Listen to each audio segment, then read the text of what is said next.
Hello दोस्तों, good morning, Radhe Radhe. कैसे हैं आप लोग? आशा करती हूँ आप लोग बहुत अच्छे होंगे। मैं भी यहाँ पे बहुत अच्छी हूँ।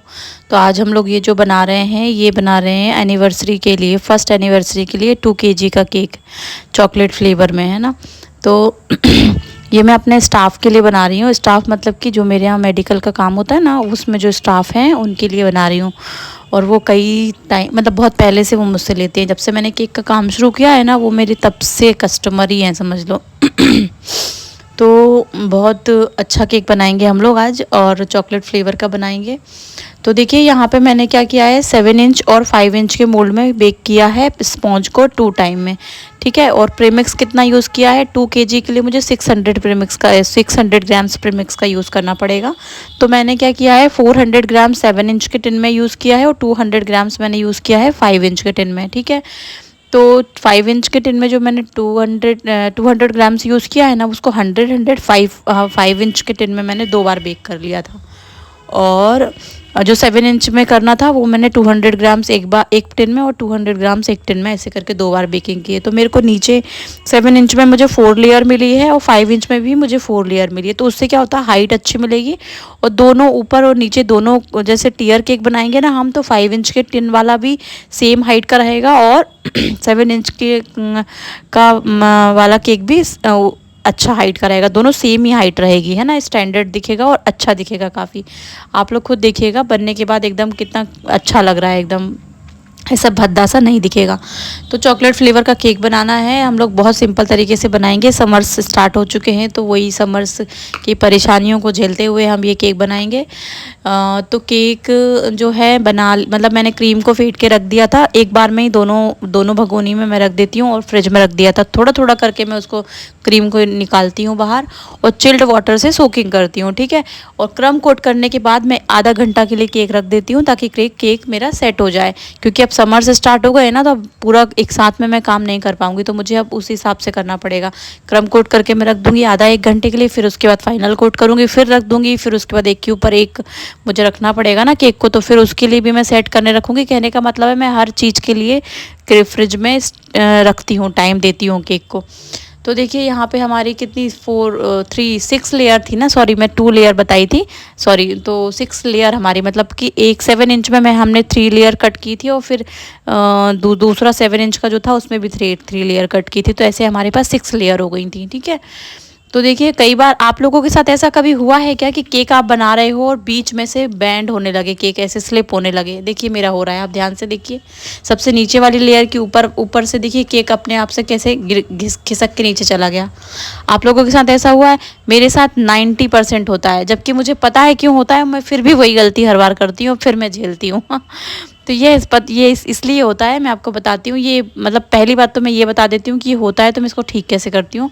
तो अगर मुझे लगता है कि मैं पूरा केक हटा के सही कर लूँ, तो मैं वो कर लेती हूँ। नहीं तो मैं क्या करती हूँ, अगर चॉकलेट फ्लेवर का केक है, तो मैं फटाफट केक को ऐसे घुमा घुमा के जल्दी से गोल घुमा के उसको सेट कर देती हूँ, तुरंत फ्रिज में रख देती हूँ। तो जैसे का तैसा सेट हो जाता है केक, क्योंकि चॉकलेट का केक है ना, तो ऑब्वियस सी बात है, वो चॉकलेट तुरंत ही सेट कर देती है केक को। तो जैसे का तैसा अगर आपने रख दिया फ्रिज में, तो आधा 1 घंटे में वो सेट हो जाएगा, तो फिर आपको कोई दिक्कत नहीं होगी। उसके अलावा मैं क्या करती हूँ, वहाँ जहाँ से स्लिप हो रहा है वो, उसको हल्का सा खिसका के, जो नीचे की लेयर है उसको थोड़ा सा स्पैचुला से या फिर नाइफ से हम लोग उसको थोड़ा सा क्रम कर देंगे, जैसे ना रफली ऐसे थोड़ा सा उसमें कटिंग कर देंगे ऊपर से, तो वो सरफेस जो है थोड़ा सा खुरदरा हो जाएगा, तो वो स्लिप नहीं करेगा।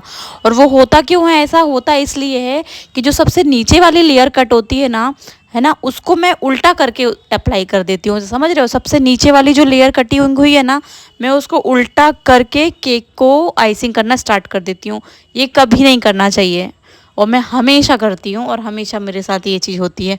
तो आप लोग भी ध्यान रखिएगा, सबसे नीचे वाली जो लेयर है उसको उल्टा करके कभी भी आइसिंग मत करिएगा, ठीक है। तो देखिए यहाँ पे हम लोग ने क्या कहते हैं उसको, 5 इंच के टिन में जो स्पॉन्ज था, उसको भी हमने कटिंग करके आइसिंग कर ली। इसकी मैंने 4 या 5 लेयर कट की थी, क्योंकि मुझे ऐसा लग रहा था ज़्यादा पतली लेयर हो जाएगी तो वो क्रीम ज़्यादा यूज़ होगी, और फिर वो क्रीम क्रीम सा लगेगा केक। इसलिए मैंने इसकी केक क्या बोलते हैं, लेयरिंग नॉर्मल ही रखी थी, और बहुत ज़्यादा इसमें नहीं की थी, क्योंकि वो हाइट भी मुझे सेम मिली गई थी। तो ये क्रम कोट करके रेडी हो गया है दोस्तों केक, और मैंने इसको फ्रिज में रख दूंगी, उसके बाद ही फाइनल कोट करूंगी, ठीक है। ये केक का चार्ज मैंने 1200 रुपये लिया था। ठीक है, अब मेरे घर के ही थे वो, और कई 10 साल से लेते आए हैं, स्टाफ भी थे, तो 1200 रुपये का केक मैंने मतलब उनको आफ्टर डिस्काउंट और सब कुछ काट के मैंने सोचा कि बस मुझे नुकसान नहीं होना चाहिए, केक घर में ही जा रहा है, ये सोच के मैंने उनसे सिर्फ 1000 रुपये लिए थे। ठीक है, तो फाइनल कोट कर दिया है दोस्तों। ये देखिए वाइट क्रीम से मैंने एकदम अच्छे से कोट कर रही हूँ मैं, आप लोग देखते जाइए। और जल्दी ही मैं यूट्यूब की जर्नी स्टार्ट करूँगी कि कैसे मैंने यूट्यूब पे काम किया। हालांकि मुझे समझ में तो आ ही नहीं रहा है कि मैं शुरू करूँ तो कहाँ से करूँ, क्योंकि कई लोग को लगता है कि मैं बहुत बोलती हूँ और ज्ञान ज़्यादा देती हूँ, तो मुझे बस वही सोच के थोड़ा सा हेजिटेशन हो रहा है। तो फिलहाल मैं आप लोगों को शॉर्टकट में बता देती हूँ कि कैसे कैसे कैसे क्या किया जाता है यूट्यूब पे काम करने के लिए। देखिए, अगर आप यूट्यूब पे चैनल बना रहे हैं, ठीक है, तो मुझे तो आता नहीं था बहुत, मैं तो कोई चीज़ के बारे में जानकारी मुझे यूट्यूब पे थी ही नहीं कि वॉइस ओवर कैसे करते हैं, क्या कौन सा ऐप यूज़ करते हैं। सबसे पहली बात तो ये होती है कि वीडियो को रिकॉर्डिंग कैसे करती है, वीडियो को शूट कैसे किया जाता है, ये भी मुझे नहीं पता था। ठीक है, हर एक चीज़ को मैंने सीखा है, हर एक चीज़ को मैंने ट्राई कर करके मैंने प्रैक्टिस करी है। प्रैक्टिस का मतलब ये नहीं है कि मैंने बहुत मेहनत करी है, ऐसा कुछ नहीं है।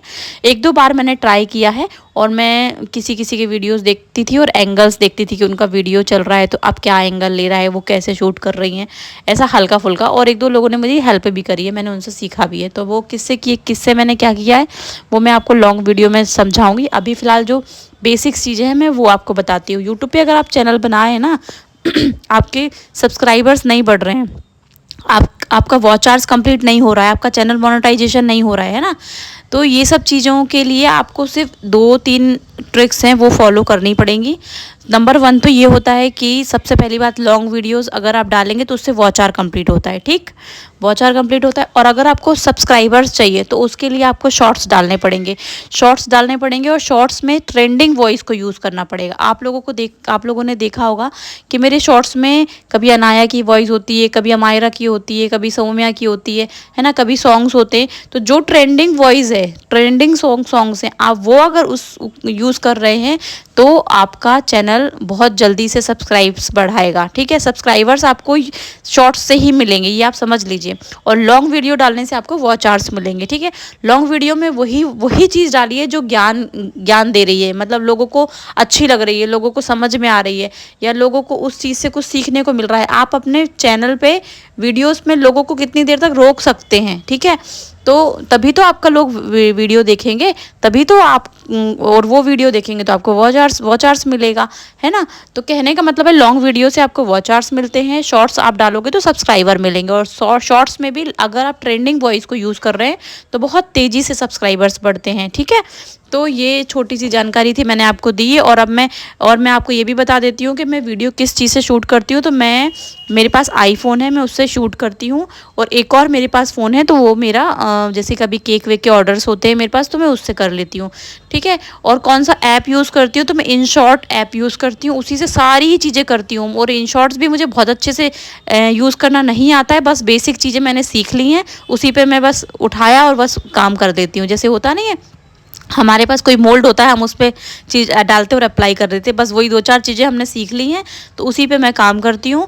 वॉइस ओवर भी उसी से करती हूँ, थंबनेल भी उसी से बनाती हूँ, केक की वीडियो की एडिटिंग भी मैं उसी से करती हूँ। तो कहने का मतलब है सिर्फ InShot ऐप ही मुझे एक ऐसा ऐप लगा जो सबसे आसान होता है और एकदम ईजी होता है। और मुझे ये काइन मास्टर वगैरह तो भाई मुझे पल्ले नहीं पड़े, बहुत भयंकर, मतलब बहुत हेडेक लगा मुझे उसको देख के।